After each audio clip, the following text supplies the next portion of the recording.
Good morning, wrestling fans, and welcome to another exciting edition of PWR Today. If you can't tell already, this is Matthew Thomas, joined alongside Linda Kate. Linda, top of the morning to you.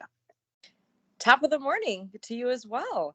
It's a lovely summer day here in Milwaukee, and I'm excited to be speaking with you too as well, Matthew. I said that to Meathead, but I mean it to you as well. It's been a full week since we spoke, correct? We did last Wednesday's show, and so I know we've had the schedule's kind of been flip-flopped a little bit here in recent weeks, but I think this is the 1 week mark of when we spoke last, probably reviewing NXT like we were about to do this morning. I do believe so, because I know you spoke to Meathead on the spot there, on the scene, if you will, for AEW. Unfortunately, I could not join in on that because I had to trek my way down to Louisville in like 3 or 4 hours after that. So I'm like, I'm gonna start making my way. So I did. I spoke to Meat. I mean, that was an action-packed show. I mean, Meathead was actually. I don't know if it was revealed on air, but he was commuting when we did the show, and he's actually got a very interesting commuting ritual. I don't know if he's described that with you or not, or if it's appropriate for on air or not. It does involve to a certain extent a state of dress or undress or disrobing, but albeit if Meathead, when he does disrobe in the car, when he wants to re-robe, what would he wear? Who would be a good selection for Meathead to put on when he puts his wardrobe back on after he disrobes in the car? Right. Well, he would have disrobed his Festus shirt from collar and elbow, because that's what he wore to Dynamite and to Rampage, for that matter. Well, if you also want to disrobe any collar and elbow attire while you're driving home or heading to the show, make sure to go to collarandelbowbrand.com. Check out the latest and greatest in wrestling street fashions. Check out the new designs that recently came out for summer. Make sure to get stock up on some summer attire. We're right in the thick, shouldn't say the thick, the start of summer. It feels like the thick of summer, but make sure to go to collarandelbowbrand.com, and to save a little cash, you can always use promo code LindaK. That's LINDAKAY to save 10% off your order. You get 10% off even if it's not your birthday. And if it is your birthday, well, your name might be David Hero. If my calendar is correct and my little birthday Rolodex is correct, today is the anniversary of the birth of one David Hero. Is that not correct, Linda? Absolutely. Happy birthday, David Hero. Obviously, a tremendous part of the Pro Wrestling Report team and Pro Wrestling Report as a whole. And not to mention, it was also another hero birthday yesterday. Former senior intern Cal Hero's birthday was yesterday. So 2 superhero birthdays in a row. How about that? Oh my goodness! And what a season for birthdays! And if my Rolodex is correct, there's actually another birthday coming up, I believe, next month, and a rather big birthday milestone, if I'm not correctly. I think it involves some fast food chain or something, like somebody going to, is it McDonald's or Burger King or Taco Bell, or it's at White Castle place, right? Checkers, yes. You sure it's not Fuddruckers? They closed the one in the Milwaukee area, so probably not. But no, I do believe we are speaking of the man they call Meathead. Yes. You know what he should do? I know he's got his White Castle thing. If he ever finds himself celebrating his birthday in the South, like maybe Georgia, for example, maybe he could switch it to Crystals for a year. Have you ever had Crystals? No, but I've seen it just from my travels to the South. Yeah, my understanding, that's kind of like the and I've actually had it one time back, probably about 15 years ago. It's pretty good. The same sentiment of your White Castle with the little miniature burgers. We'd have to get a connoisseur like him to really be able to compare and contrast to really give us a detailed analysis. Well, speaking of detailed analysis, you and the man they call Meathead did a very thorough review of Forbidden Door a few days ago. However, we do have some numbers in, and it looks like by all accounts, it was a very successful pay-per-view. The revenue numbers that we're seeing been reported about 1 million in attendance sales. Now, not 1 million people in the United Center. 1 million people in the United Center?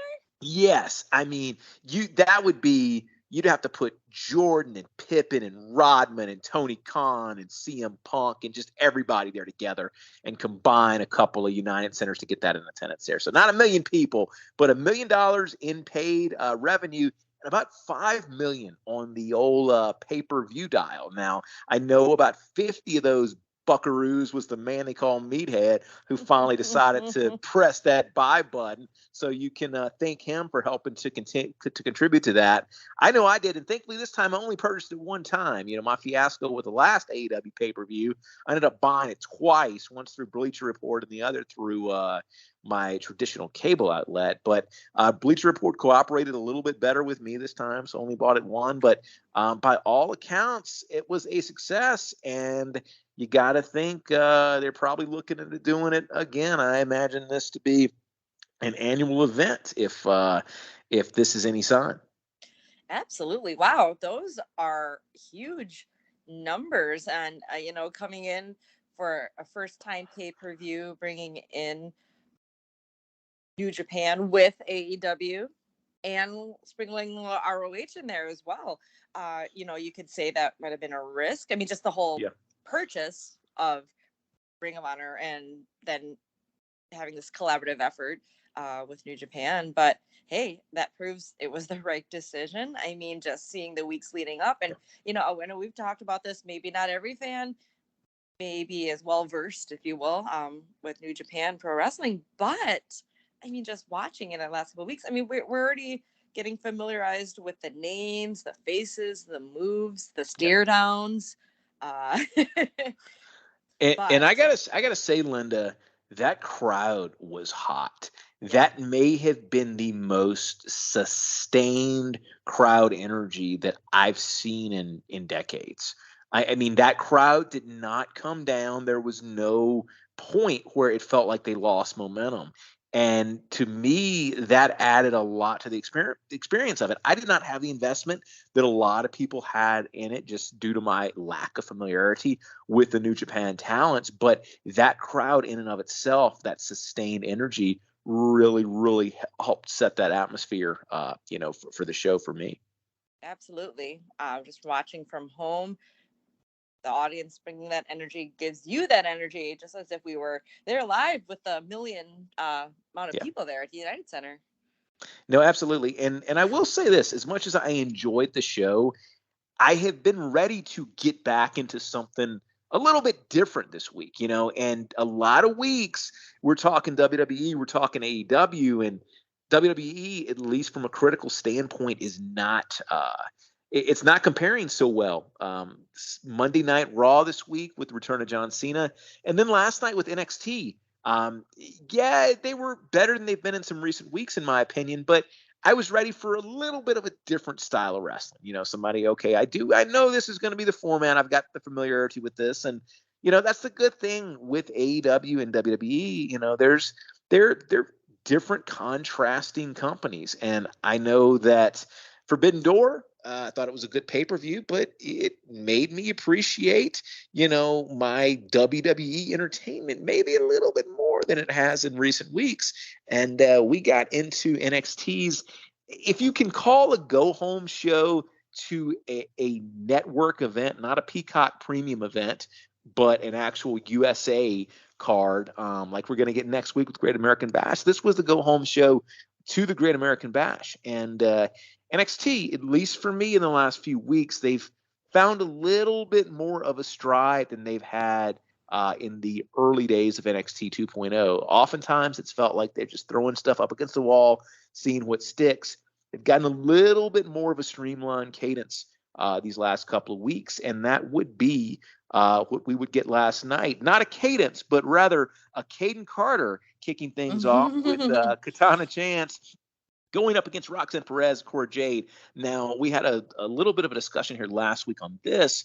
Apparently, Perez was going to use her contract for the tag team titles, but they got interrupted by Carter and Chance saying, no, they should be the number one contenders, which didn't make a ton of sense because you can still be number one contenders and have somebody cash in a contract. They're two separate, different things. We didn't really get this explained until after this match was over, but apparently this was a straight up number one contenders match. This had nothing to do with the contract. The contract is its own thing. So I thought it was a really good match to start off the show. We would see Perez and Jade go over. So Perez, we were told, still has that contract. She can use it for a tag match or a title match. But Perez and Jade, your winners, going up against Toxic Attraction next week for the NXT Women's Tag Team titles. Linda, your thoughts on this opening match?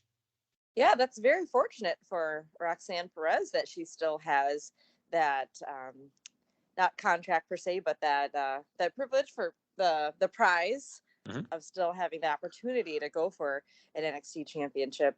But yeah, no, great way to kick off the show. There's chemistry brewing between Roxanne Perez and Cora Jade that I'm seeing. I like it. I mean, we already know that I believe they're really good friends in real life as well, but just knowing that they did come up together within NXT. So great to see that come to fruition as an actual tag team and now getting a chance to grab the gold from Toxic Attraction next week at Great American Bash.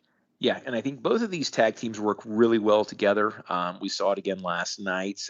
Good match to start off the show, and looking forward to our title match next week. We would also see Giovanni Vinci going up against Ikemen Jiro. One of my favorite guys, my Jacket Time guy. Yeah, looking as good as ever and looking as stylish as ever. You know, I'm glad that he and Seth Rollins are on different brands because Seth Rollins just blatantly stole his gimmick. You know, I mean, as much acclaim as Seth Rollins gets these days for his wardrobe, it really came from Jacket Time. Right, and you know what?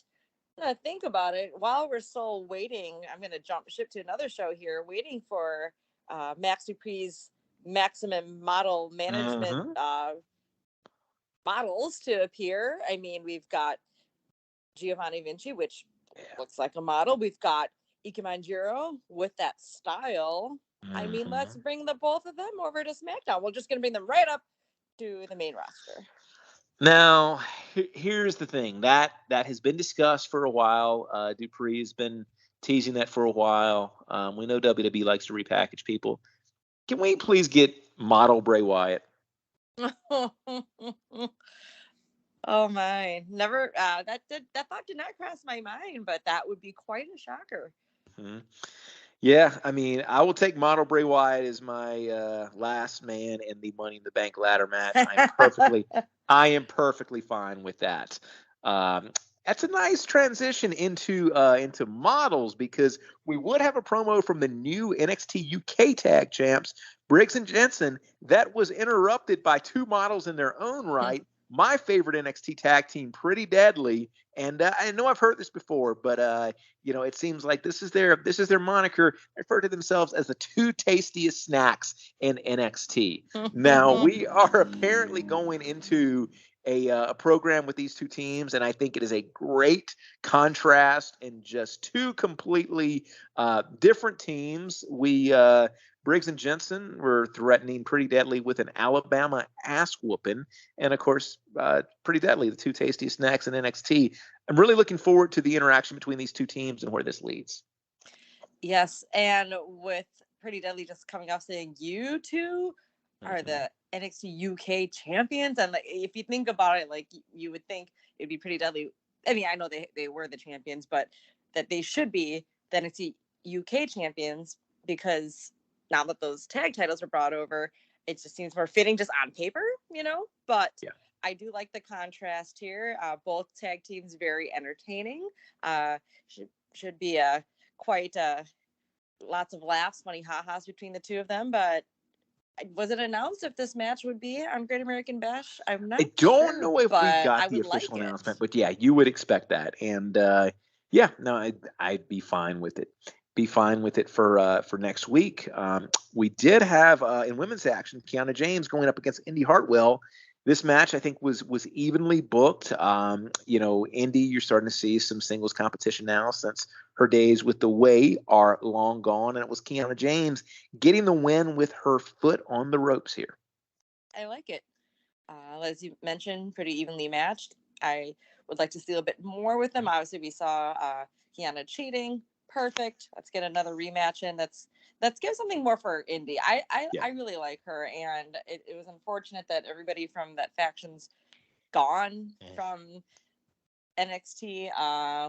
We've seen, and then Indy had her tag team run, but now her partner's gone. I want something for her. I really do. And if it starts with, a new feud with Kiana James, who I like too. I dig her character, the glasses and absolutely. And with Indy, it's not just the Way, it's her husband as well too. He's gone. Like anybody that was in her orbit is long gone. So you gotta, and the thing of it is, during all of that, I mean, she was a very consistent presence. So hopefully this is the segue into a program for Indy. I want them to bring back the between her and Duke Hudson. They were hinting. Yes, they were. They were an item for a while back in the day. I would like that. Let's bring that back. Absolutely. I think that is a wonderful idea, and that'll give NXT 2.0, a chance to throw back, NXT 2.0, not necessarily known for their long-term booking, but hey, let that be the first, kind of long-term storyline you get. That's something for Duke Hudson as well. Absolutely. Now, a storyline that has been going on for a little while, the dissension in Diamond Mine, they would be going up against Joe Gacy and his dyads. They are really sticking with this whole dyad thing. These guys are wrestling in full cloak, not seeing a face. They are running with it. And it was this match, actually, with Gacy and the dyads going over. A little bit of the dissension in Diamond Mine here costing them the match, and Gacy and the dyads picking up a victory. Yeah, I'm still convinced that's Grizzled Young Veterans. Number 2, finally, we're getting somewhere within the whole Diamond Mine. I wouldn't mind. You know what? Maybe that's what Roderick Strong does. Maybe he breaks off completely from Diamond Mine and becomes Diamond Man. Yeah. Is it? Oh, I was gonna say David Lee Roth, Diamond Dave, but he comes out as like, I'm like just a gigolo character. Yes. Maybe David Lee Roth is the dyad. You know what? This is it's him and it's Sammy him and Hagar. Sammy Hagar. Yep, exactly. Would that not be amazing? That would be great. But I digress. Roderick Strong. We saw before that match him giving that look to Damon, but something was going on there, but it was just him pretty much calling the shots there, and it not going well for the match. And finally, we're going to get something there, and it is going to be for the tag titles next week, made official. So I am hoping that my boys, the Creed brothers, still retain. I just wonder. I mean, what's something for Roddy too, just for his longevity. I mean, just everything, his whole career. I want to see something for him too. So maybe I want him to get the titles, or maybe this is his exit. I don't know, just because I feel like that's been in the rumor mill. I mean, what do I know? But I just feel that if this isn't his calling to get the NXT tag titles right here. Here's what I'd like to do. I'd like to see Roderick Strong work solo, not solo Sequoia, by himself. Yeah. Although that might not be a bad match. That's not a bad idea. It's not. And if we have an NXT title that changes hands next week, I could see Roderick Strong and a certain new NXT champion working a really solid program together. I don't know, just a thought. There's a lot of things that have to line up there, but I definitely think there is. I think there is a lot of options there with Roderick Strong as a single competitor, especially now that you do have, the Creed brothers looking pretty strong, by themselves. Yeah. We would also have Sangha with a very decisive victory over Zion Quinn last night. And To me, this was a pay-per-view quality match that we got on free TV. Nikita Lyons going up against Mandy Rose in a non-title match here, Linda. Oh, yeah. What a huge way for Nikita Lyons to make her return. It's against none other than Mandy Rose. And I'm pretty surprised at this, coming back from an injury. Normally, the formula is having a splash match, maybe. Yeah. But no, she's facing the NXT Women's Champion. Wow. And, just every time we've seen Nikita Lyons, she's really put on a great outing, and one is against the NXT Women's Champion, which she didn't lose. So that's hinting at something there. Yeah, and so this would end with interference by Toxic Attraction. So we are apparently going into a Nikita Lyons, Mandy Rose program. I don't know. Mandy's got to drop it at some point. I think Nikita Lyons has a very interesting style, and that's the thing, with NXT when you are looking for something. If you're looking for something very unique, Nikita Lyons is as different of a style in that women's division as I've seen in a while. So I don't know if it's time for a title change or not, but you got to think at some point, not just NXT, but WWE is going to want to freshen up their main roster a little bit. And I think there's got to be, you can really flip that switch anytime you want with Mandy and bring her up to the main roster and make her a contender. So it's just a matter of when you do it. I think Toxic Attraction as is needs to go up to the roster just like they are. The women's division. If women's tag division is a little skimpy, you don't have any tag champions at this point. I think they could definitely be a big plus there, but you gotta, I think Toxic Attraction is what's keeping a lot of eyes on NXT. So it's one of those deals where you kind of have to weigh both options. It's tit for tat. It's exactly tit for tat. That's exactly what we are looking at here. Very good analogy there, Linda. So our main segment here would be what I thought was the right way to end this show: Bron Brekker and Cameron Grimes face to face ahead of their match next week. I forget, and maybe I haven't forgotten because this is not the Cameron Grimes that we've got in NXT. You would have to go back to some of his earlier work. Cameron Grimes is a damn good promo, and when Cameron Grimes gets serious, he can talk people into the building, and my goodness, he talked me into the building for last week, and he made, as great heels do, and I'm not even calling him a heel at this point because he's not acting heelish outside of this program with Brekker, and I think that's very interesting storytelling in the fact that these two have an issue, but he doesn't necessarily have to be a bad guy, to any of the rest of the roster. Basically calling NXT Brekker's backup plan. He couldn't cut it with the Ravens, and he basically saying that Brekker picked up the phone and called Daddy and came to NXT. When you look at a very, very effective promo and you look at the rise of Brekker in NXT 2.0 kicks off with Bron Brekker in the opening segment, and it has been an absolute meteoric rise thus far. There's a lot of truth in Cameron Grimes' words there. It has basically been the rise and the push of Brekker. It has been very, very quick. And so I think some of this stuff landed potentially with some of the audience last night. The promo finally got Brekker to break when he was talking about his father, and some physicality took place. Now, that would not be the only thing that broke last night.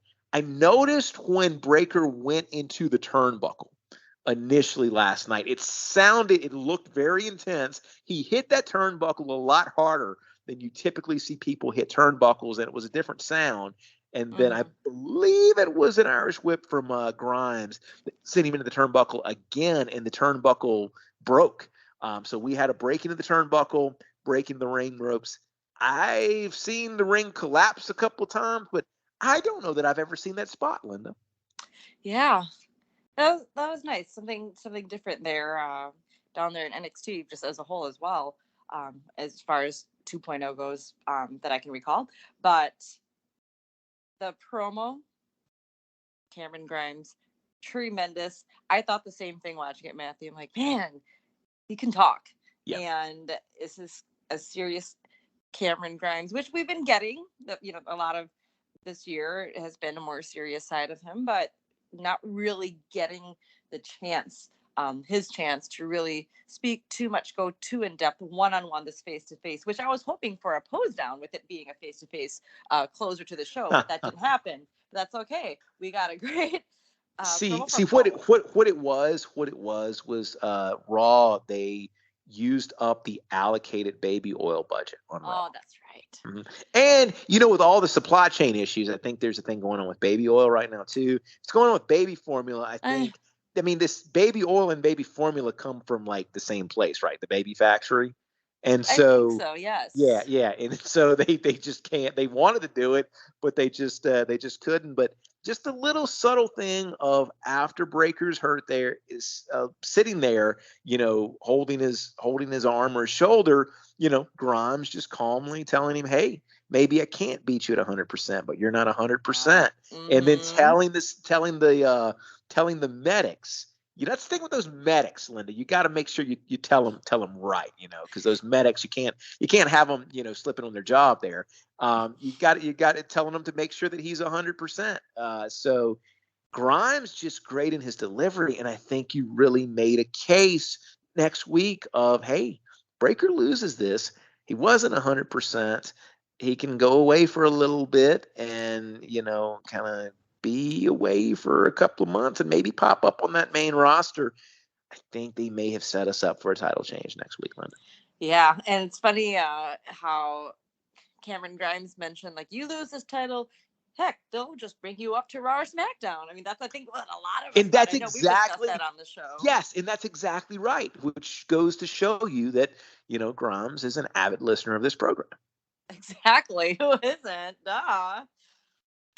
Well, if he is an avid listener of this program, he knows that we will be back tomorrow with myself and the man they call Meathead, breaking down Dynamite, the first Dynamite past Forbidden Door. So we'll see if that Forbidden Door is still open or if that Forbidden Door is closed for a while. And we're going to have Blood and Guts tomorrow night. And I don't think they are going to not deliver on that. I mean, if you call something Blood and Guts, and hey, how often have we seen TNT deliver Blood and Guts when there's been no Blood and Guts advertised? So exactly.